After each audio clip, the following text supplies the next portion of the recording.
Nunca olvidaré la sensación exacta que recorrió mi cuerpo aquella tarde.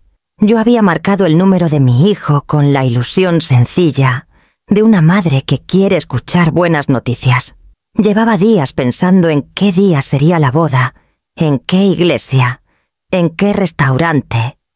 En sí tendría que reservar un tren para que viniera mi hermana Diana desde Zaragoza. Había preparado incluso un pequeño cuaderno con ideas para el menú flores que no causaran alergia y un par de canciones que le habrían encantado a su padre si estuviera vivo. Cuando al otro lado escuché la voz de Lena, mi nuera lo tomé como un gesto de cortesía. Pensé, quizá Max está ocupado y ella me dará detalles. Sonreí. Tenía en mente la pregunta sencilla: ¿cuándo será la boda? La respuesta fue un disparo helado. Ya nos casamos ayer, dijo con una sonrisa que hasta por teléfono podía sentir como un filo. Solo para gente especial. El silencio me atravesó. Sentí que la habitación se encogía, que el aire me pesaba en los pulmones. Gente especial.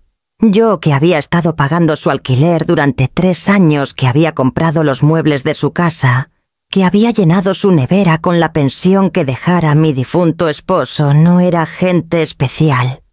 No recuerdo cuánto tiempo sostuve el auricular. Max estaba allí, lo sé, porque alcancé a escuchar su respiración contenida. No fue capaz de hablar. Me lo imaginé con la cabeza gacha, evitando mi mirada como siempre hacía cuando quería esquivar una verdad incómoda. Lena, en cambio, parecía instalada cómodamente en la certeza de su victoria, como si haberme excluido del día más importante de mi hijo fuera un derecho ganado. Colgué sin decir nada. Mis manos temblaban y tuve que apoyarme en la mesa del comedor. Sobre la silla descansaba la caja con el vestido color malva que había comprado para la ceremonia. Lo había elegido pensando en cómo se vería en las fotos familiares, en cómo armonizaría con el ramo que yo misma quería encargar. Lo abrí, toqué la tela suave y sentí un nudo en la garganta. Junto a la caja estaban los zapatos de charol y un sobre blanco con 1000 euros que había apartado para darles como regalo de bodas. Todo era inútil, ahora objetos sin destino. Me senté y traté de recordar cada gesto de los últimos meses. El día que Lena me pidió dinero para sus estudios y resultó ser para el vestido de novia. La vez que Max me habló de gastos imprevistos y supe después que eran los anillos. Yo había colaborado con entusiasmo creyendo que formaba parte de algo que estaba ayudando a construir el recuerdo de una familia unida. Y ahora toda esa ilusión se deshacía en 4 palabras envenenadas, solo para gente especial. Esa noche no pude cenar. Caminé por la casa con los puños cerrados. Recordé a mi marido, a quien perdí demasiado pronto. Él siempre decía que criar a un hijo era enseñarle a volar, pero que las alas no debían cortarse nunca con el dinero. Yo lo olvidé. Pensé que al sostener económicamente a Max estaba compensando sus carencias, que así él me tendría cerca, que así nunca me dejaría sola. Y sin embargo lo había perdido de la forma más cruel, no porque se hubiera marchado, sino porque me había excluido deliberadamente de su vida. Dormí mal. Despertaba cada hora con la imagen de Lena riendo de Max guardando silencio. Al amanecer me preparé un café y miré por la ventana de la cocina. La ciudad seguía igual, coches vecinos, el panadero abriendo la tienda. Todo era cotidiano, salvo mi interior que se había roto en pedazos. Durante el día vinieron recuerdos de mi niñez en Valencia, de mi madre cosiendo vestidos con manos cansadas, de las veces que ella me advirtió: el dinero compra silencio, pero nunca cariño. Yo había repetido su error creyendo que con billetes podía asegurar el afecto de quienes más quería. Al caer la tarde abrí el armario y guardé el vestido en lo más profundo detrás de abrigos de invierno. No quería verlo más. Me tumbé en la cama y dejé que las lágrimas corrieran libres. No lloraba solo por el desprecio de mi nuera ni por el silencio cobarde de mi hijo. Lloraba por mí, por los años de ingenuidad, por la mujer que había sacrificado su paz, pensando que la devoción se pagaba con facturas. Al día siguiente, mientras intentaba recomponerme, escuché un mensaje en el buzón de voz. Era Max con tono entre culpable y mecánico. Mamá, fue algo íntimo, muy pequeño, no queríamos molestar. Mentira. Yo ya había visto las fotos en redes sociales. Lena con su vestido blanco, sus padres radiantes, los hermanos brindando con copas de champán. Todos invitados menos yo. Me quedé mirando el teléfono. No devolví la llamada. No tenía fuerzas. Solo pude cerrar los ojos y preguntarme cómo había llegado hasta ahí, cómo el amor de madre había acabado reducido a transferencias bancarias y desprecios públicos. Y fue en esa calma amarga cuando comprendí que algo debía cambiar, aunque aún no supiera cómo empezar. Porque si no era gente especial para ellos, tendría que empezar a serlo para mí misma. Con esa idea en mente, caminé hacia la mesa donde estaban mis estados de cuenta, los mismos que pronto tendría que revisar con ojos nuevos, como si fueran el espejo más cruel de mi ingenuidad. Abrí el cajón donde guardaba mis libretas de cuentas, esas en las que durante años había anotado con disciplina cada gasto, cada ingreso, cada pequeño esfuerzo, por mantener un orden. Siempre me consideré una mujer meticulosa, de las que no confunden el afecto con los números. Pero al repasar aquellas hojas, me encontré con la verdad más amarga. Llevaba demasiado tiempo confundiendo una cosa con la otra.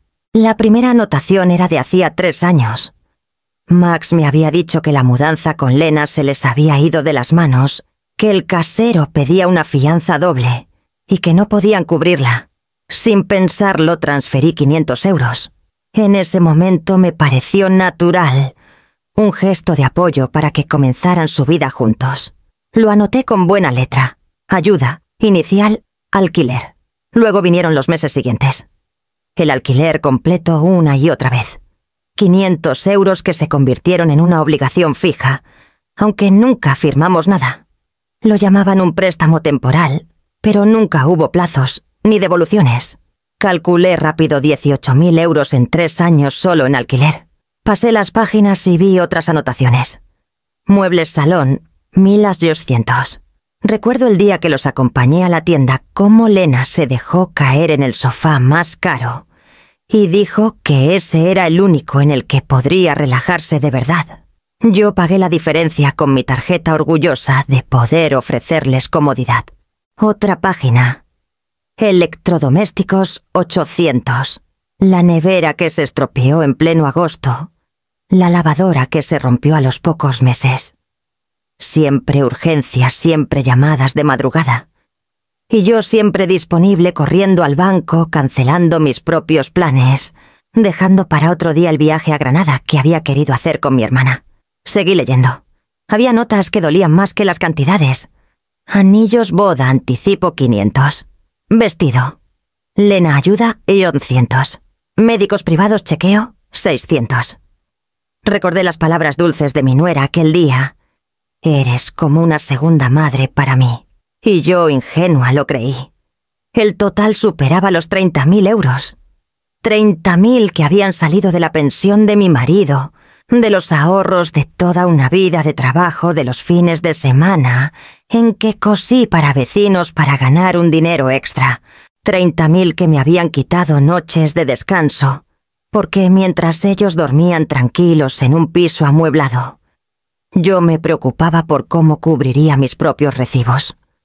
Apoyé la frente en las manos. Me sentí ridícula. Durante años había sido un cajero automático con sentimientos, entregando dinero a cambio de una ilusión. Que algún día se dieran cuenta de que era imprescindible que me miraran con gratitud sincera. Pero la gratitud nunca llegó. Y cuando llegó el momento de demostrarme que yo era parte de su historia, me cerraron la puerta en la cara con un simple solo para gente especial. Miré el reloj y me sorprendí al ver que habían pasado 2 horas entre cuentas y recuerdos. El café en la taza se había enfriado. Pensé en todo lo que podría haber hecho con ese dinero. Viajar, arreglar mi propia casa, apuntarme a clases de pintura, invitar a Diana a pasar más tiempo conmigo. En cambio, lo había convertido en un puente hacia la indiferencia de mi hijo y la ambición de mi nuera. Cerré la libreta y la dejé sobre la mesa. No quería seguir torturándome con cifras, pero al mismo tiempo comprendí que esas cifras eran la radiografía de mi ingenuidad, la prueba de que había comprado afecto que nunca existió. Respiré hondo. Era doloroso, sí, pero también era el inicio de una verdad que no podía seguir negando. Me levanté y fui hasta el armario donde estaba guardado el vestido color malva. Lo toqué una última vez. No era solo una prenda sin estrenar. Era el símbolo de todo lo que había invertido en una ilusión. Lo colgué en una funda oscura dispuesta a olvidarlo. Ese día, mientras anochecía, supe que no podía seguir viviendo así, que tenía que decidir qué hacer con mis recursos, con mi vida, con mi dignidad. Y aunque todavía no lo sabía, la primera prueba llegaría muy pronto, disfrazada de una llamada que pondría a prueba mi determinación recién nacida. Había pasado una semana desde aquella frase que me desgarró, solo para gente especial. Durante esos días me moví como un fantasma por la casa entre cuentas esparcidas sobre la mesa y silencios que me pesaban más que cualquier mueble. Intentaba distraerme con tareas pequeñas, limpiar los armarios, ordenar la despensa, pero en cada rincón aparecía un recuerdo de algo que había comprado para ellos. Todo parecía un inventario de sacrificios malgastados. El teléfono sonó una tarde gris. Vi el nombre de Lena en la pantalla y por un momento dudé en contestar. Tenía el impulso de dejarlo sonar hasta que se apagase, como ya había hecho con otras llamadas de esos días. Pero algo dentro de mí me dijo que era hora de escuchar qué tenían que decir después de haberme borrado de su boda. Nerea, su voz sonaba temblorosa, muy distinta a la seguridad altanera de la semana anterior. El casero está presionando. La renta está vencida. ¿Hiciste la transferencia? Me quedé en silencio unos segundos disfrutando del contraste. Antes yo habría corrido al banco sin pensar. Habría pedido perdón por el retraso aunque no fuera culpa mía. Pero esta vez no. No, Lena, respondí con calma. No la hice. Hubo un silencio incómodo, roto enseguida por su tono suplicante. Debe de haber un error. Siempre la haces el día 15. El casero dice que si no pagamos esta semana nos echa. Inspiré hondo. Me sorprendió la serenidad de mi voz, como si hablara otra mujer. Te lo dije, Lena. Yo solo ayudo a gente especial. El silencio al otro lado fue tan denso que pude oír mi propio corazón. Quise imaginar su rostro, esa mueca de incredulidad que seguramente dibujó al escuchar mis palabras. Por primera vez no fui yo quien se sintió pequeña. Ella intentó recomponerse. Nerea, no lo digas así. Tú sabes que eres parte de nosotros. Max está muy agobiado. Esto es solo un bache. Un bache, repetí con ironía. 3 años de baches. No quiso seguir por ese camino. Su tono cambió a la dulzura fingida que tantas veces había usado. Mira, sé que estás dolida por lo de la boda, pero no fue personal. Fue algo íntimo, muy pequeño. No la dejé terminar. Vi las fotos, Lena. Vi a tus padres, a tus hermanos, todos sonriendo con ustedes. No era tan pequeño, solo que yo no estaba invitada. No hubo respuesta. Solo un murmullo ahogado, y después la llamada se cortó. Me quedé con el teléfono en la mano sintiendo que algo dentro de mí había dado un vuelco definitivo. No se trataba del dinero ni de la renta atrasada, ni siquiera de la boda. Se trataba de mí, de recuperar mi voz, después de años de callar y dar. Por primera vez, había pronunciado un no sin miedo, un límite claro que no admitía negociación. Esa noche dormí profundamente sin las pesadillas que me habían acompañado los últimos días. Era como si, al negarme, hubiera abierto una rendija de libertad. Sabía que esa decisión tendría consecuencias, que no se quedarían de brazos cruzados. Pero también sabía que ya no podían contar con mi silencio sumiso. Lo confirmé a la mañana siguiente cuando vi en la pantalla del móvil varias llamadas perdidas de Max.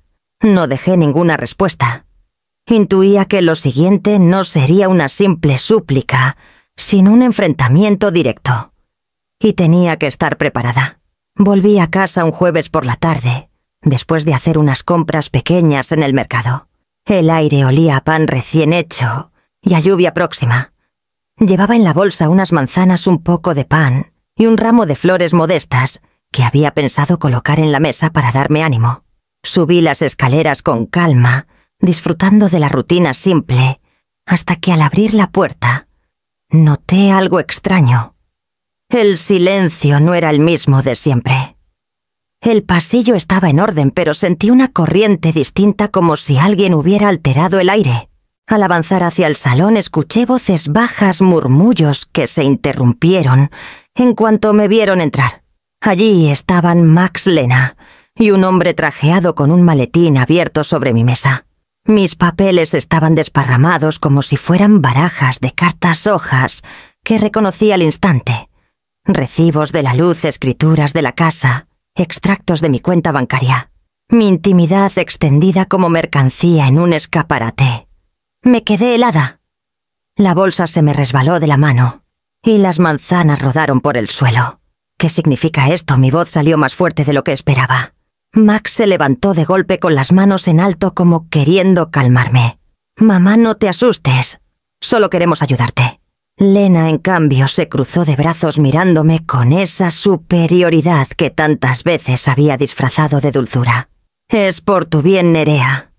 No tienes por qué preocuparte». El abogado carraspeó y se acercó con un documento en la mano. «Señora Balcázar, soy el licenciado Fischer. Hemos preparado un poder notarial que permitirá a su hijo y a su nuera gestionar sus cuentas y propiedades. Es solo una medida preventiva». Me temblaban las piernas. ¿Una medida preventiva? ¿Y quién los autorizó a entrar en mi casa? Max tragó saliva nervioso. «Tienes que entenderlo, mamá. Últimamente estás... rara. No contestas las llamadas y lo de la boda». Lo interrumpí de inmediato. «Lo de la boda fue vuestra decisión, no la mía. Y yo sigo siendo dueña de mi vida, de mis cuentas y de mi casa». Fui hacia la mesa y recogí uno por uno los documentos. Mis manos ardían de rabia, pero no temblaban. Metí las hojas en una carpeta azul y la abracé contra el pecho. «Esto es mío. Nadie tiene derecho a revisar mis papeles sin mi permiso». El abogado intentó sonreír con condescendencia. «Señora, no es necesario alterarse. Solo falta su firma. Con esto ellos podrán asumir responsabilidades que a usted podrían resultarle pesadas». Lena dio un paso al frente. «Mira, Nerea, sabemos que estás estresada. No queremos que te equivoques con pagos ni que cargues con preocupaciones. Max y yo podemos hacerlo todo por ti». La miré fijamente. Ya lo hacían. Llevan 3 años viviendo de mi dinero, de mis esfuerzos, de mis noches sin dormir. Y cuando tuvieron la oportunidad de demostrarme que formaba parte de su familia, me cerraron la puerta en la cara. Ahora quieren mi firma. Max dio un paso hacia mí con voz baja, casi infantil. «Mamá, no lo entiendes. Es un simple papel». «No, hijo», contesté. «No es un simple papel. Es mi libertad». Un silencio incómodo llenó la habitación. El abogado bajó la vista, consciente de que no lograría convencerme. Lena apretó los labios furiosa. Me acerqué a la puerta y la abrí de par en par. «Fuera». Los 3. Max vaciló como si quisiera protestar, pero mi mirada no dejó espacio para dudas. «Mamá, no seas injusta». «Fuera», repetí con firmeza. Los vi salir con pasos pesados. Lena lanzando una última mirada de desprecio, y el abogado guardando a toda prisa sus papeles. Cuando la puerta se cerró detrás de ellos, me quedé de pie en el pasillo abrazando mis documentos, como si fueran un escudo. Respiré hondo. Sentí miedo, sí, pero también una fuerza que hacía mucho no reconocía en mí. Recogí las manzanas del suelo y volví a la cocina. Las coloqué en un cuenco como si ese gesto doméstico pudiera devolverme algo de normalidad. Pero sabía que nada volvería a ser normal. Ellos habían cruzado un límite, habían violado mi casa, mi intimidad, mi confianza. Me senté frente a la mesa acariciando la carpeta azul. Ya no podía seguir negando lo evidente. Max y Lena no buscaban mi bienestar, solo buscaban mi dinero, mi nombre, mi firma. Y esa certeza, aunque dolorosa, me daba un rumbo. Esa misma noche me prometí que la próxima vez que intentaran arrebatarme algo, estaría preparada. Porque si habían tenido las llaves para entrar en mi casa, yo debía aprender a cerrar otras puertas más importantes, las de mi ingenuidad. Al día siguiente, sin darme tiempo a dudar, tomé el camino hacia el banco, con una decisión clara: cortar de raíz lo que había permitido durante demasiado tiempo. Entré en la sucursal del banco con la carpeta azul apretada contra el pecho. Todavía sentía la humillación de haber encontrado a mi hijo y a su mujer hurgando en mis papeles como si mi vida entera fuera un botín. Me temblaban las manos, pero no de duda, sino de determinación. Había llegado el momento de detener el flujo constante que me desangraba. El director, un hombre que me conocía desde hacía años, me recibió con gesto cordial. Había visto mi rostro tantas veces en aquella oficina que me trataba casi como a una vieja amiga. Doña Nerea, ¿en qué puedo ayudarla hoy? Me senté frente a él y puse la carpeta sobre la mesa. Quiero cancelar todas las transferencias automáticas que tengo hacia la cuenta de mi hijo. Todas. Y también quiero asegurarme de que nadie más que yo pueda acceder a mis ahorros. El hombre arqueó las cejas sorprendido, pero no me interrumpió. Tecleó en su ordenador mientras yo sentía el corazón golpearme el pecho. Cuando levantó la mirada, sus ojos tenían una seriedad que pocas veces había visto. No es la primera vez que alguien viene a pedirme esto, señora Balcázar. Más de lo que imagina. Muchos mayores confían demasiado en sus hijos y terminan en situaciones muy parecidas. Sus palabras me atravesaron como una confesión colectiva. No era la única. Había otros como yo con las mismas ilusiones traicionadas, con los mismos bolsillos vacíos. De pronto mi vergüenza se volvió un poco más ligera. No era una rareza, era un patrón. El director imprimió unos formularios y me los deslizó para que los firmara. Vi mi nombre escrito en tinta y mientras estampaba mi firma, me pregunté cuántos lazos se cortaban al mismo tiempo que esas líneas: la dependencia, la obediencia, la falsa seguridad de que el dinero compraba cariño. Cada trazo era un portazo al pasado.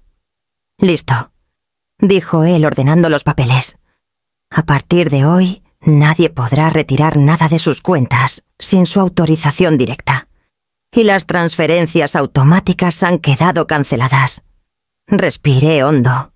Era como si me hubiera quitado una losa de encima, pero el vacío que dejó era extraño, casi doloroso.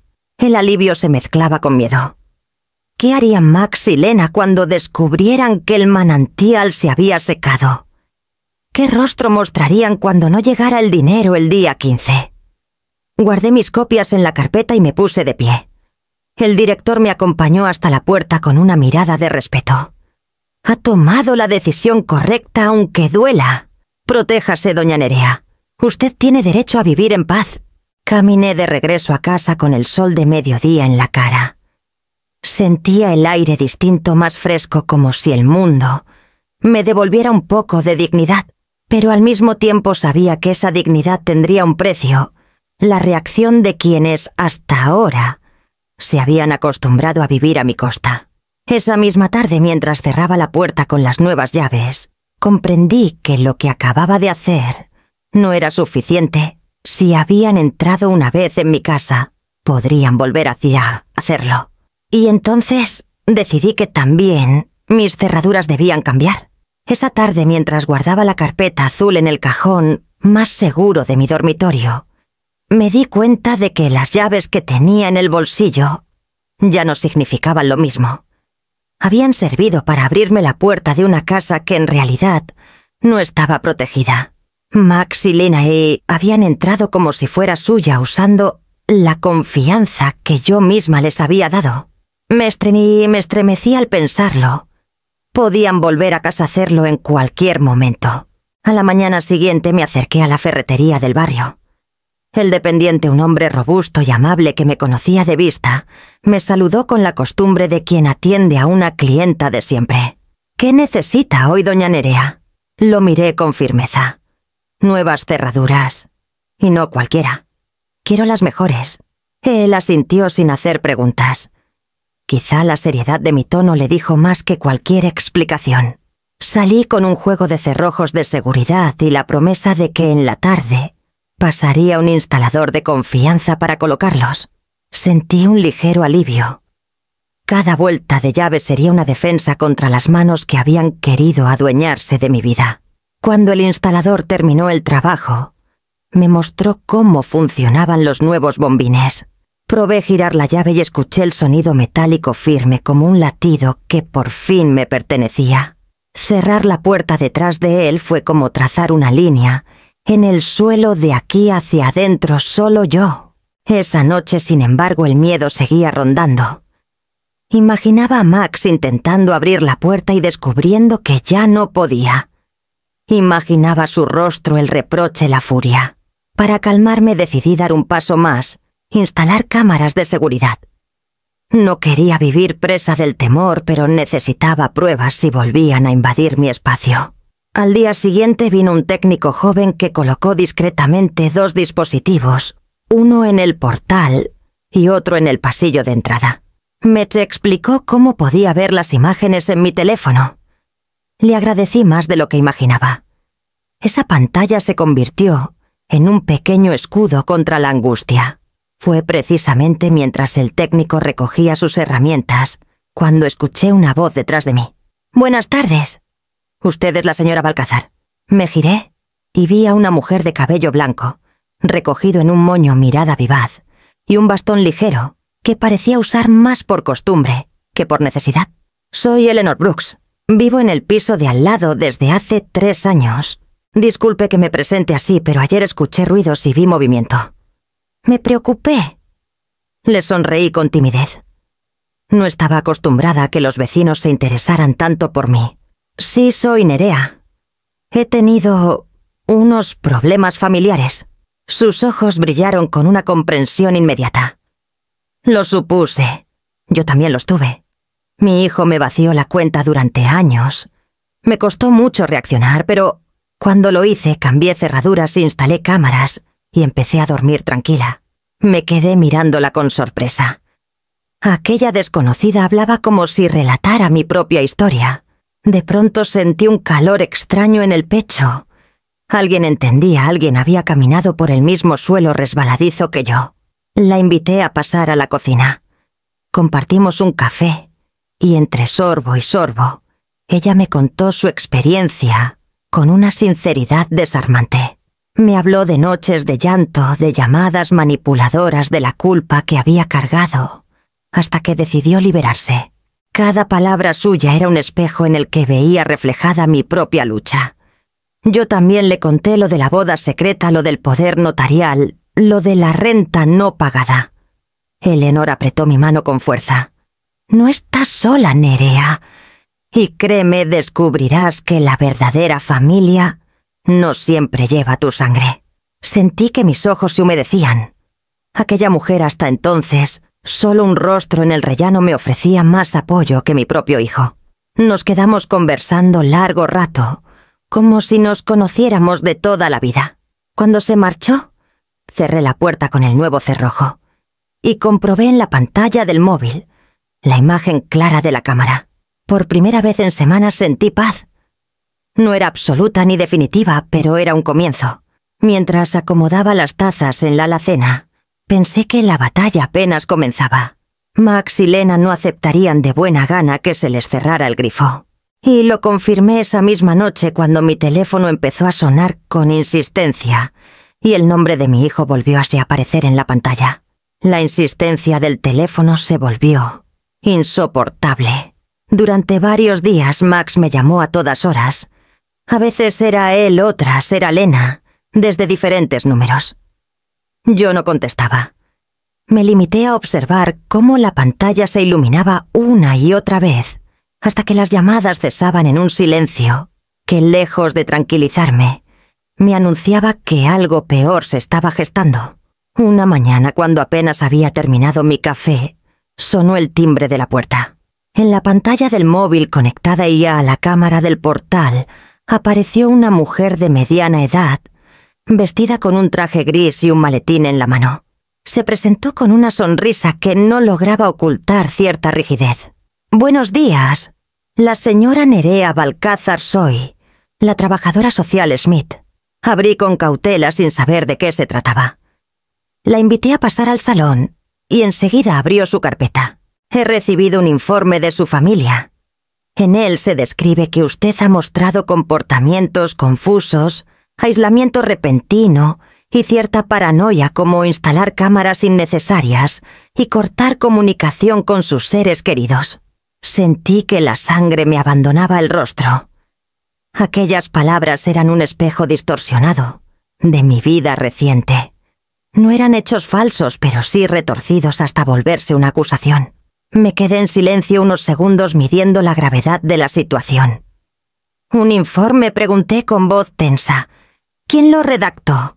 «No puedo darle nombre, señora, pero procede de familiares directos, preocupados por usted», respondió con tono neutro, aunque en sus ojos había un brillo incómodo. Supe de inmediato que eran Max y Lena. Nadie más tenía interés en pintarme como una anciana incapaz.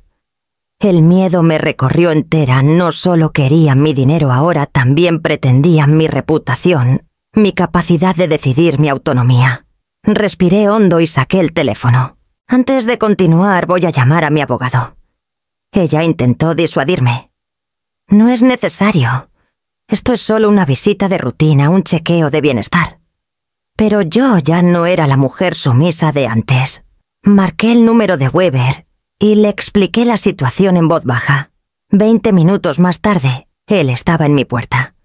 Entró con paso firme y se presentó. «Soy el licenciado Weber, representante legal de la señora Balcázar. ¿Puede mostrarme ese informe?» La trabajadora social dudó, pero finalmente le enseñó unas hojas. Weber las revisó con ceño fruncido. «Aquí no hay diagnóstico médico, solo suposiciones redactadas como verdades. Afirma que mi clienta sufre confusión, pero no aporta pruebas. Además, indica que corta contacto con su familia, omitiendo que esa misma familia la ha sometido a años de dependencia económica y exclusión emocional». Ella carraspeó visiblemente incómoda. «Nuestro deber es investigar cuando recibimos denuncias de posibles riesgos». Y el mío replicó: «Weber, es proteger a mi clienta de acusaciones manipuladas. Le anticipo que iniciaremos un expediente de defensa con pruebas documentadas, evaluaciones cognitivas, registros bancarios, testigos. No permitiré que estas insinuaciones se conviertan en un arma legal contra ella». Me quedé en silencio observando el intercambio. Por primera vez alguien hablaba en mi nombre con la fuerza que yo no me atrevía a usar. Una mezcla de gratitud y rabia. Me recorrió gratitud por tener a Weber a mi lado. Rabia, porque esas acusaciones habían nacido de la boca de mi propio hijo y de la mujer que él eligió. La trabajadora social recogió sus papeles con gesto tenso. «Haré constar que cuenta con representación legal y que usted niega las acusaciones. Seguramente habrá seguimiento». Cuando se marchó, Weber me miró con calma. «Nerea, esto es serio. Están preparando el terreno para intentar declararla incapaz. Pero tenemos margen. Vamos a documentar cada cosa, todo lo que ha pagado. Las transferencias, las compras, las conversaciones. Es la única forma de demostrar que el problema no es usted, sino ellos». Asentí con un nudo en la garganta. «Me duele, licenciado. Me duele que sea mi propio hijo quien quiera pintarme como una loca». Él apoyó su mano sobre la mía. «Lo sé, pero recuerde, el dolor también puede convertirse en prueba en fuerza». Esa noche, mientras repasaba mis libretas y recibos para preparar el expediente, comprendí que ya no estaba sola. Podía temerle, sí, pero no volverías a ti a callar. Y mientras ordenaba las hojas en la carpeta azul, supe que el siguiente paso sería enfrentarlos con números y hechos, no con lágrimas. Pasé la noche entera revisando carpetas y libretas. Cada recibo, cada transferencia, cada factura llevaba mi letra o mi firma. Eran pruebas silenciosas de años de entrega, de una generosidad que había confundido con amor. Cuando amaneció tenía la mesa del comedor cubierta de papeles ordenados por fechas. No eran solo números, eran fragmentos de mi vida. Weber llegó puntual. Extendió las manos sobre la mesa y observó los montones con gesto profesional. Esto dijo tocando con el dedo los resguardos del banco. Es más valioso de lo que cree. Aquí está la verdad que ellos intentan negar. Lo escuché con atención. ¿Cree que servirá Nerea? Contestó con firmeza. Lo que usted ha vivido tiene un nombre: abuso financiero a mayores. No es solo injusticia moral. Es un delito encubierto bajo la apariencia de ayuda familiar. Han usado su confianza para depender de usted económicamente. Y ahora que quiere poner límites, pretenden declararla incapaz. Me costó tragar saliva. Oírlo de forma tan clara me dio un golpe de realidad. ¿Y qué podemos hacer? Weber abrió su maletín y sacó una libreta de notas. Lo primero es documentar cada euro. Ya tiene gran parte de las pruebas. Lo segundo, necesitamos testigos, vecinos, amigos, cualquier persona que haya visto cómo era usted la que corría siempre a solucionar sus problemas. Y lo tercero, un peritaje cognitivo actualizado. La doctora Moore ya tiene sus resultados, pero haremos constar todo en un informe oficial. Lo observé escribir con rapidez, enumerando cada paso, como quien dibuja un mapa de guerra. Por un momento me sentí menos frágil. ¿Y si ellos siguen inventando historias?, pregunté. Entonces las desmontaremos con hechos. Ellos tienen palabras teñidas de intereses. Usted tiene pruebas y lucidez. Créame, un expediente bancario puede contar su historia mejor que 1000 discursos de su nuera. Sus palabras me dieron un extraño alivio. Había pasado tanto tiempo justificando mis decisiones, intentando explicar mis actos a quienes no querían escucharme, que la idea de que los números hablaran por mí resultaba casi liberadora. Weber me pidió que redactara también un relato en primera persona: cómo me excluyeron de la boda, cómo entraron en mi casa, cómo me presionaron para firmar un poder. Su voz también importa, Nerea. No solo como madre herida, sino como mujer consciente de lo que han intentado hacerle. Tomé un bolígrafo y empecé a escribir. Al principio las palabras me temblaban. Era como abrir una herida reciente. Pero a medida que avanzaba la tinta se volvió más firme. Recordé el vestido color malva, las llamadas de renta, la frase de Elena como un cuchillo. Solo para gente especial. Cada línea en el papel me hacía recuperar un poco más de mi dignidad. Cuando terminé, Weber recogió todo con cuidado. Esto es el inicio de su defensa. Y sobre todo es el inicio de su libertad. Lo acompañé a la puerta. Afuera caía una lluvia fina y pensé que era como un bautizo silencioso de esta nueva etapa. Cerré con el cerrojo nuevo y apoyé la frente contra la madera. Sabía que la batalla apenas comenzaba, pero por primera vez no me sentía sola ni desarmada. Con los papeles ordenados en la carpeta azul y la voz de Weber resonando en mi memoria, comprendí que la próxima vez que mi hijo intentara arrinconarme, ya no me encontraría indefensa, sino preparada para mirar de frente, incluso dentro de una sala de juicio. La cita con la doctora Moore me puso nerviosa desde el mismo instante en que Weber la concertó. Sabía que estaba en pleno uso de mis facultades, pero el simple hecho de que debiera demostrarlo me parecía humillante. Aún así acepté. No podía darles a Max y a Lena la más mínima ventaja. La consulta estaba decorada con tonos claros y una serenidad casi quirúrgica. La doctora, una mujer de cabello entrecano y mirada serena, me recibió con una sonrisa que no era condescendiente, sino respetuosa. Señora Balcázar, este proceso es sencillo. Solo quiero conocer cómo está usted, cómo razona y cómo maneja la información. No hay respuestas correctas o incorrectas, solo su manera de pensar. Asentí en silencio y comenzamos. Me pidió que recordara una lista de palabras y que las repitiera minutos después. Lo hice sin dificultad, incluso añadí alguna broma sobre mi memoria de costurera que nunca olvidaba un patrón. Luego me pidió resolver pequeños problemas matemáticos, calcular un cambio de billetes, describir qué haría en situaciones prácticas. Todo lo resolví con calma. Después vinieron los ejercicios de atención. Ella mencionaba series de números que yo debía repetir hacia atrás, y me descubrí haciéndolo con agilidad, como si mi mente quisiera demostrarle con orgullo que todavía estaba despierta. La prueba que más me inquietó fue la de la orientación temporal. ¿Qué día es hoy? ¿Qué estación del año? ¿Quién gobierna el país? Respondí con firmeza sin titubeos. La doctora sonrió y tomó notas. Pasamos a la parte emocional. Me preguntó cómo había sido mi vida en los últimos meses. Le conté de la boda secreta, de las transferencias, de la invasión en mi casa. Mientras hablaba me di cuenta de que no tartamudeaba, no lloraba, ni me justificaba. Relataba con claridad como quien ofrece testimonio de un hecho comprobable.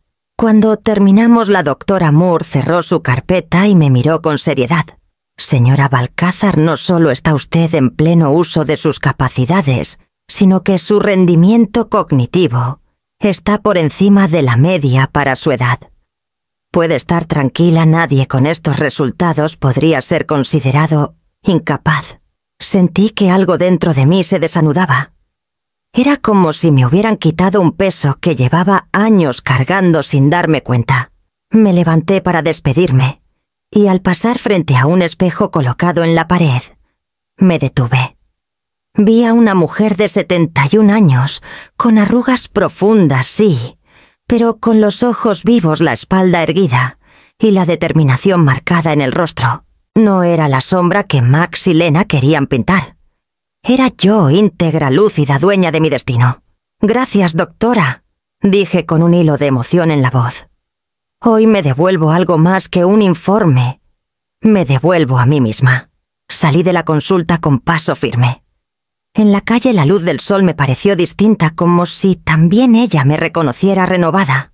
El viento frío me golpeó el rostro, pero en lugar de incomodarme, me despertó un orgullo desconocido, el de saber que podía mirarme al espejo sin sentir vergüenza. Guardé el informe en mi carpeta azul. Sería una de mis armas más sólidas cuando llegara el enfrentamiento legal. Y mientras caminaba hacia casa ya no pensaba en el miedo, sino en la estrategia, cómo usar cada documento, cada recibo, cada testigo. Esa noche, frente al espejo de mi baño, repetí el gesto de mirarme. Vi reflejada no solo a la madre herida, sino a la mujer que había sobrevivido a la manipulación, y ahora levantaba su voz. Y en esa mirada reconocí que estaba lista para enfrentar la siguiente embestida, aunque llegara en forma de una demanda. El sobre llegó una mañana fría con el timbre del cartero, resonando como un golpe en mi pecho.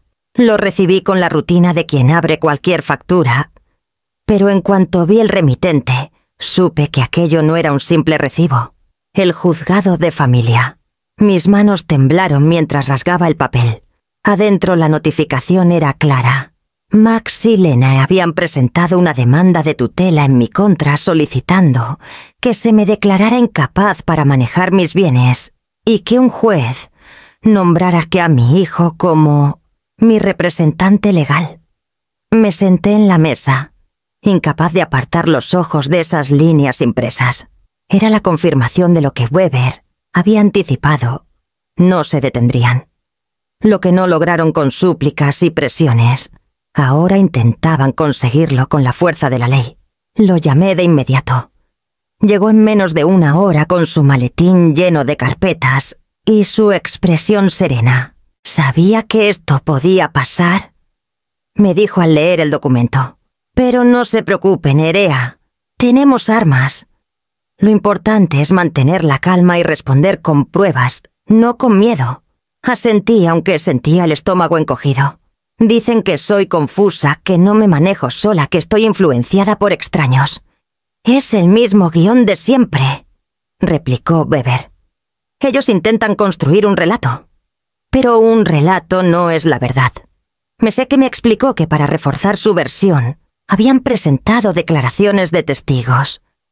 El primero era el vecino Davis, ese hombre hosco que siempre se quejaba de mis visitas o de los coches aparcados frente a su casa. Según el escrito había dicho que yo vivía obsesionada, que instalaba cámaras por paranoia y que gritaba en la calle como una persona inestable. El segundo era aún más doloroso, mi propio farmacéutico.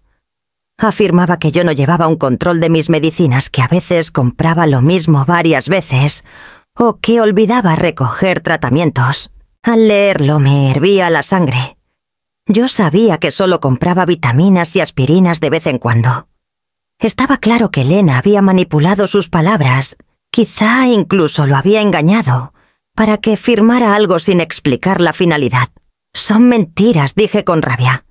Mentiras firmadas en papel oficial. Weber asintió. Lo sé, pero precisamente por eso debemos desmontarlas una por una.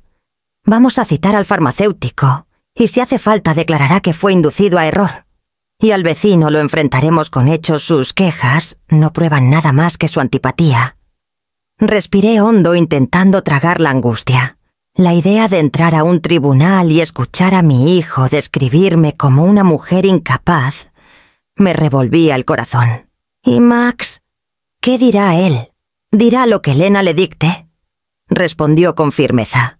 Pero recuerde usted, tiene algo que ellos no pueden fabricar: coherencia. Pasamos la tarde preparando la defensa.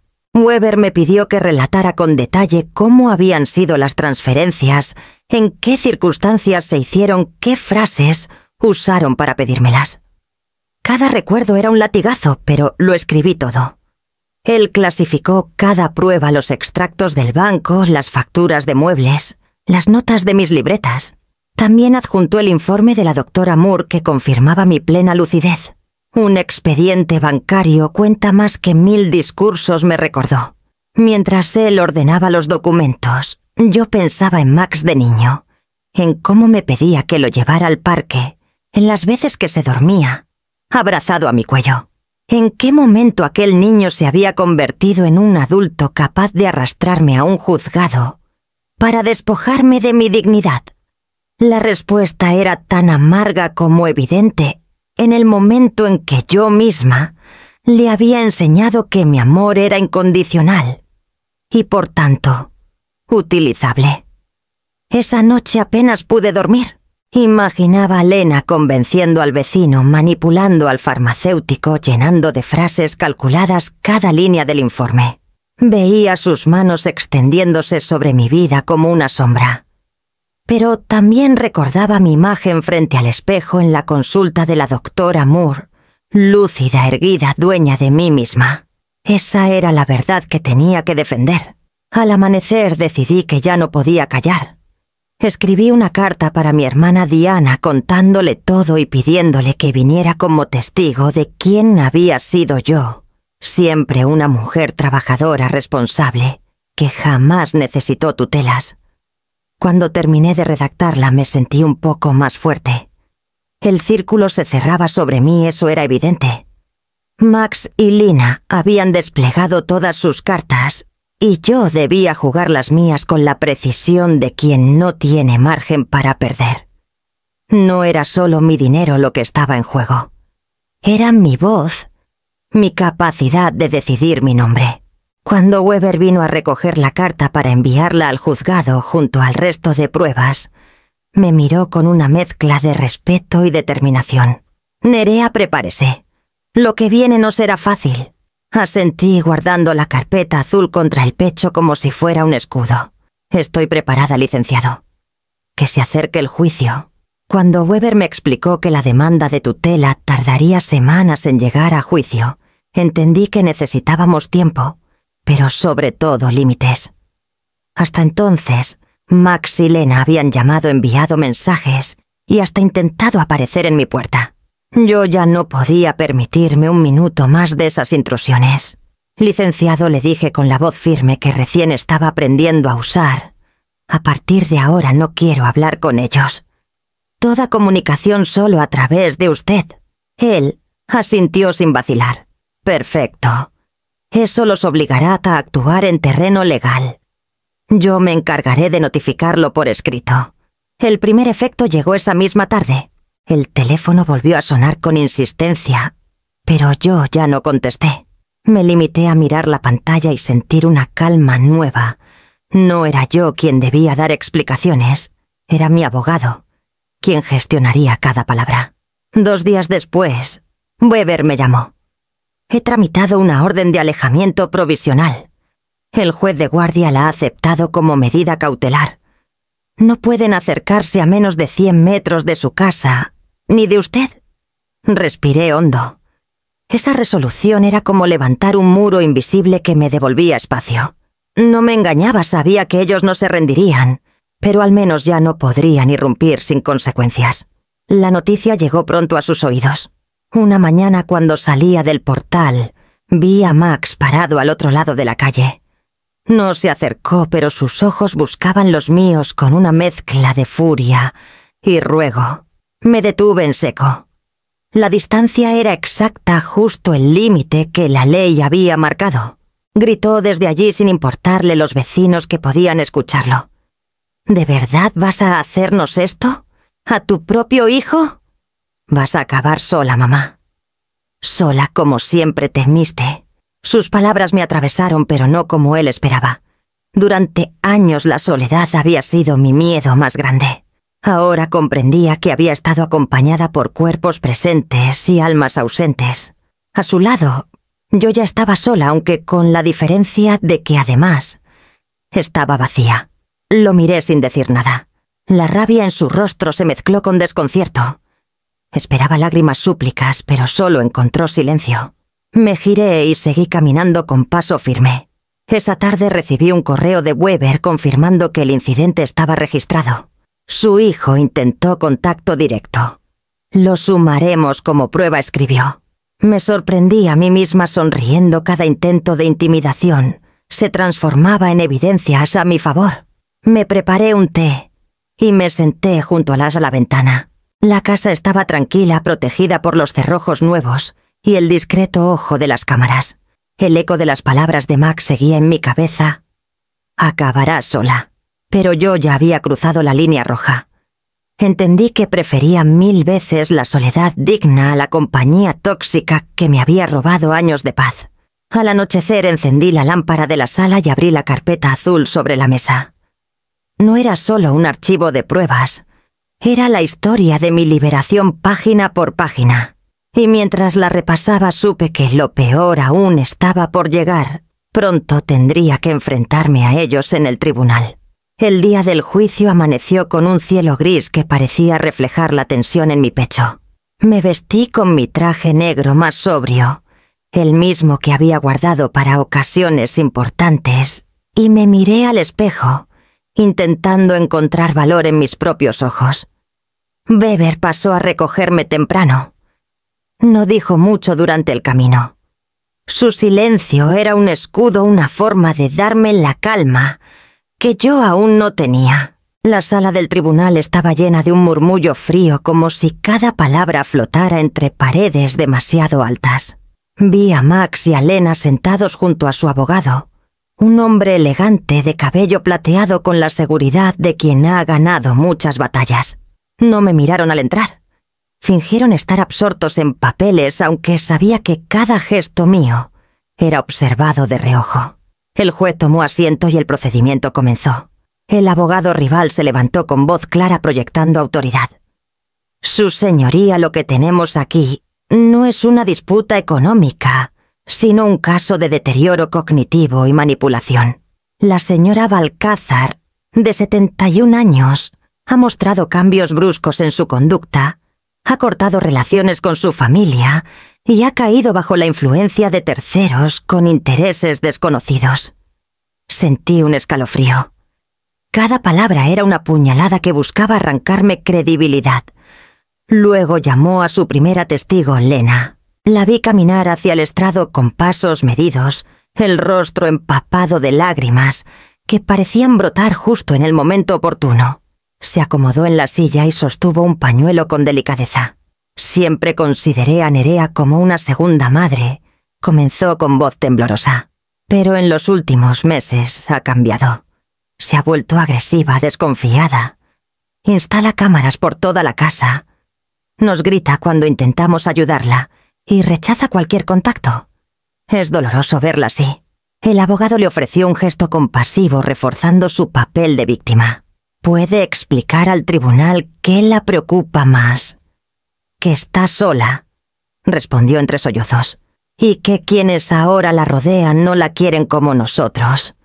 Ella piensa que somos enemigos cuando en realidad solo queremos cuidarla. Me mordí los labios. El discurso era perfecto, moldeado para conmover. En la sala algunos asistentes asentían con pena como si ya me hubieran juzgado sin escucharme. Después llamaron a Max. Mi hijo se acomodó con gesto grave, fingiendo una angustia que yo no reconocía en él. Mi madre siempre fue generosa. Dijo, pero últimamente sus decisiones son irracionales. Canceló todas las transferencias, sin motivo. Cambió las cerraduras como si estuviéramos intentando robarle y ahora nos acusa de manipulación. Estoy preocupado, señoría. No quiero que alguien se aproveche de ella. El abogado rival le lanzó otra pregunta clave. ¿Cree que su madre sigue siendo capaz de manejar sola su patrimonio? Max bajó la mirada teatral como si le doliera tener que responder. Me temo que no. Y lo digo con el corazón roto. Sus palabras pesaron como piedras en mi pecho. Era mi propio hijo describiéndome como una anciana perdida, y por un instante sentí que todo el tribunal lo creía. El relato era sólido, lágrimas de lena tono, dolido de Max, frases calculadas del abogado. Entre todos habían tejido una red donde yo aparecía como una mujer frágil, confundida y manipulada. El juez escuchaba sin mostrar emociones. Tomaba notas con calma, levantando la vista solo de vez en cuando. Yo intentaba adivinar en su mirada si comprendía la verdad detrás de aquella representación, pero su rostro era impenetrable. Al final de la sesión de la mañana, el abogado rival cerró su intervención con una frase contundente. No se trata de dinero, señoría. Se trata de proteger a una madre que ya no puede protegerse sola. El murmullo en la sala creció, y yo sentí un nudo en la garganta. Quise levantarme y gritar que mentían, que todo era un teatro. Pero Weber me puso una mano sobre el brazo. Tranquila, susurró. Ya tendremos nuestro turno. Cuando el juez anunció un receso, me quedé sentada con la carpeta azul sobre las rodillas.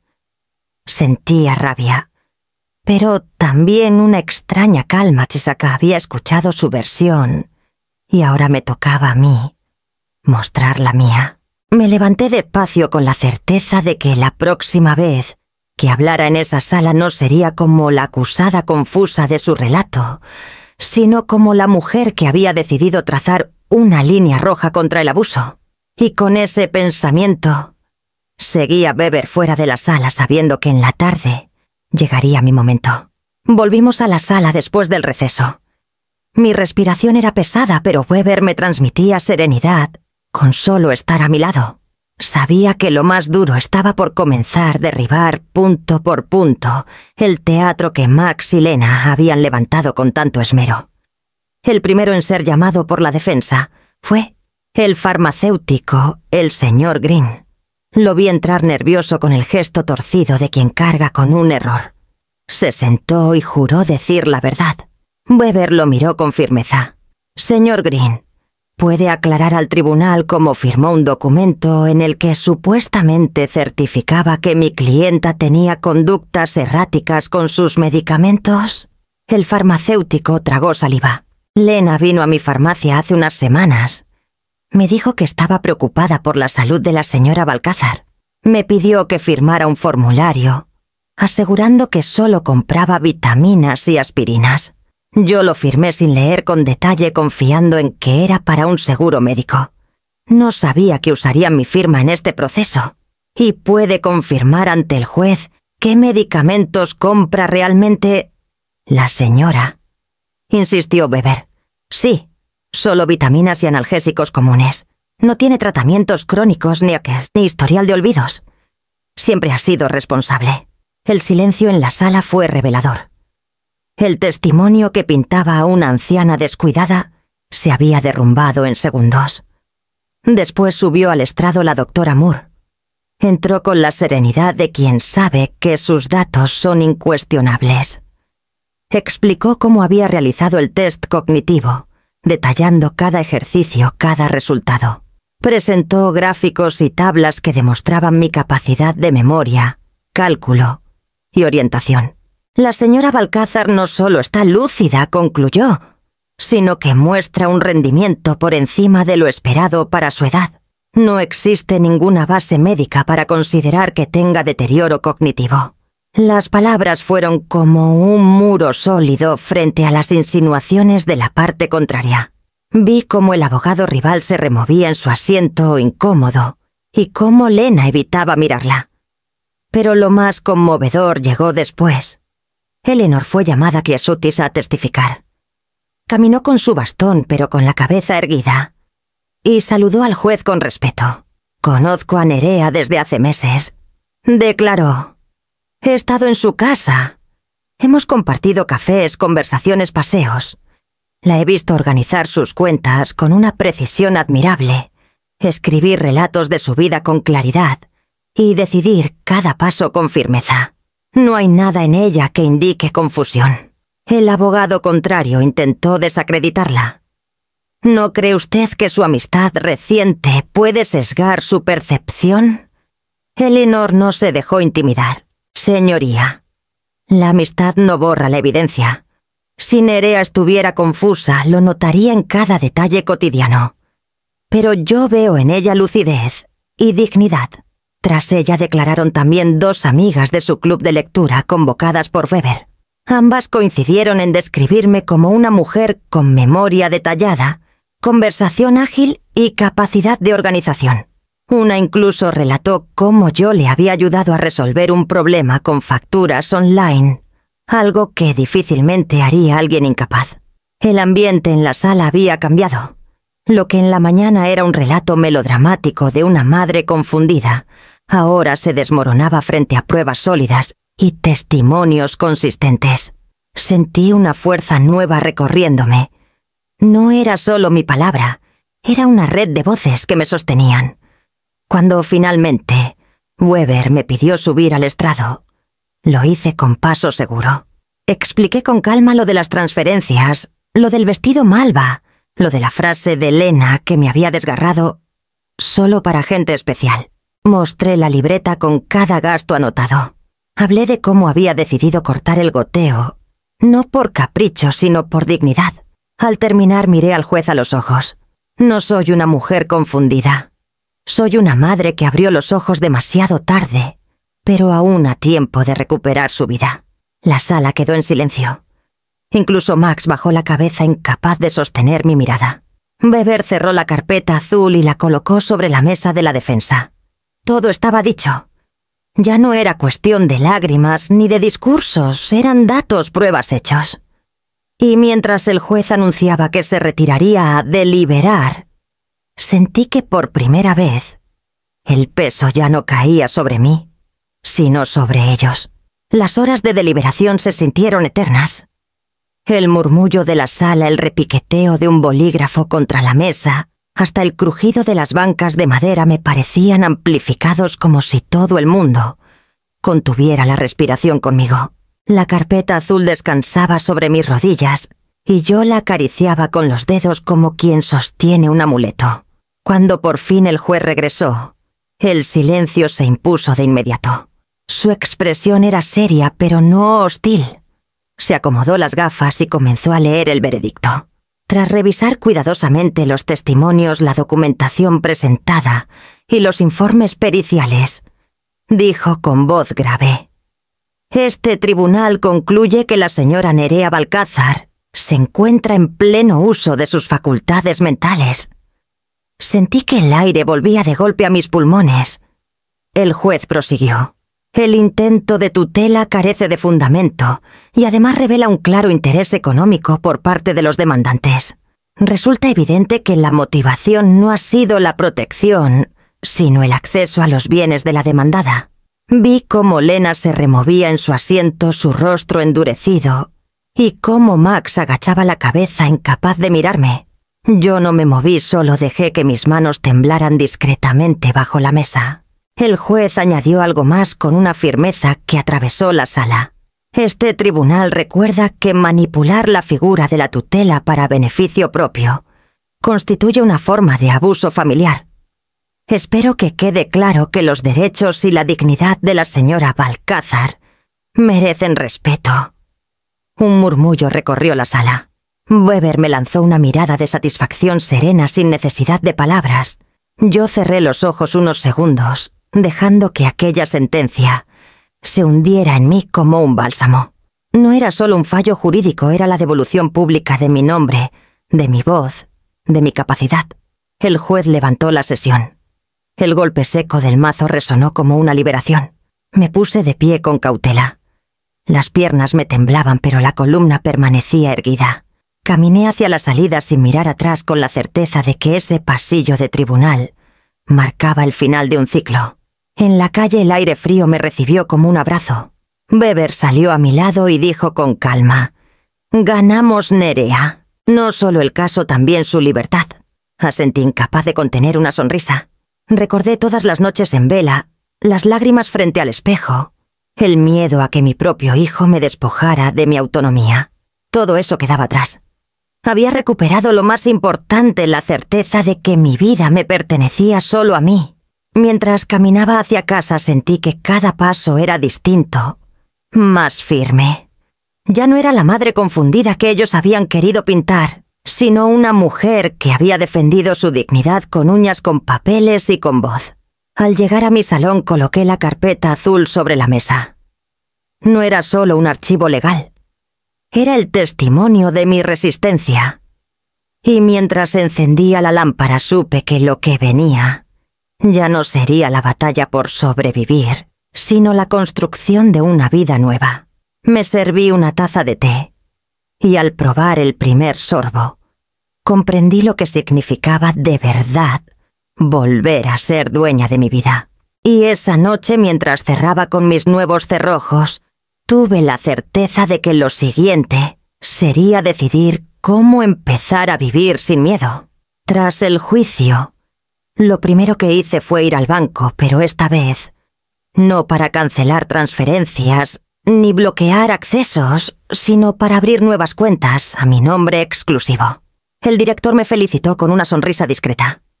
Me ofreció opciones de inversión y por primera vez escuché atentamente, no pensando en las necesidades de otros, sino en mi propio futuro. Sentí un alivio extraño al firmar los documentos. Cada trazo era una afirmación de independencia. Luego, con Weber actualicé mi testamento. Decidí que nada de lo que había construido quedaría al alcance de quienes habían intentado usar la ley para despojarme. Cambié beneficiarios, establecí condiciones y sobre todo escribí con claridad que mis bienes serían destinados a causas en las que realmente creía. Esa tarde, al salir de su despacho, respiré con la tranquilidad de saber que mi voluntad estaba protegida. También tomé otra decisión: donar parte de mis ahorros a una ONG que se dedica a apoyar a mujeres mayores víctimas de abusos familiares. Llamé y concerté una cita. Cuando la directora escuchó mi historia, me abrazó con fuerza. Con su ayuda podremos dar refugio a muchas que aún no se atreven a dar el paso que usted ya dio, me dijo. Sus palabras me hicieron sentir que mi dolor no había sido en vano. Con lo que quedaba tracé un nuevo presupuesto. Compré un cuaderno de tapas duras y anoté como si fueran sueños escritos en lista un viaje por Andalucía para ver las ciudades que siempre pospuse, un curso de pintura al óleo, renovar la cocina con la que había soñado tantas veces. Cada línea era un deseo personal que volvía a tener valor. Me descubrí sonriendo frente al cuaderno. Había vivido tanto tiempo midiendo cada euro en función de los caprichos de otros, que redescubrir mis propios anhelos fue como abrir una ventana cerrada durante años. Esa noche antes de dormir, repasé la lista una vez más. Ya no era la mujer que lloraba en silencio frente a una transferencia automática. Era alguien que por fin usaba su dinero para alimentar su vida, y no la de los demás. Y al apagar la lámpara pensé que lo próximo sería empezar a vivir esos planes uno por uno. Unos días después del juicio recibí un mensaje inesperado de Max. No pedía dinero, solo decía: «Podemos hablar, solo tú y yo». Dudé en responder, pero finalmente acepté. Nos citamos en un café discreto del centro, lejos de los ojos curiosos del barrio. Llegué primero y pedí un té. El murmullo de la cafetería me dio cierto respiro, como si la vida siguiera su curso, sin importar la tormenta familiar. Cuando Max entró lo vi distinto, llevaba la chaqueta arrugada, las ojeras marcadas. Por un instante me recordó al niño cansado que volvía del colegio, buscando refugio en mis brazos. Se sentó frente a mí y no habló enseguida. Revolvía nervioso la taza de café. Mamá dijo al fin bajando la voz: «Nunca pensé que todo llegaría tan lejos». Lo miré con calma. «No fue que Octave fue el juez quien nos trajo aquí, Max. Fueron tus decisiones». Bajó la mirada. Por primera vez en mucho tiempo no me lanzó reproches ni excusas. Solo guardó silencio. Yo aproveché ese instante para marcar lo que necesitaba decir. «Escúchame bien. No voy a volver a mantenerte. No habrá más transferencias ni favores que comprometan mi paz. Si quieres una relación conmigo será sin dinero de por medio». Su gesto se endureció, pero enseguida se quebró. «No sé cómo empezar, mamá. He dependido tanto de ti. Empieza trabajando, asumiendo tus deudas, aprendiendo a sostener a tu propia familia. Eso es ser adulto. Lo que yo puedo darte ahora son consejos, no billetes». Me sorprendió ver un destello de vergüenza en sus ojos. No era un arrepentimiento pleno, pero sí una grieta en la coraza. Bebió un sorbo de café y murmuró: «Quizá tengas razón». Lo dejé allí sin más sermones. Había puesto mis límites claros y firmes. Cuando me levanté para irme, él me tomó la mano un instante. No supliqué, no cedí. Simplemente asentí y solté. Al salir a la calle respiré el aire frío con una sensación extraña, no de reconciliación, sino de posibilidad. Por primera vez, imaginé que quizás algún día podríamos reconstruir un vínculo roto, pero sin billetes de por medio.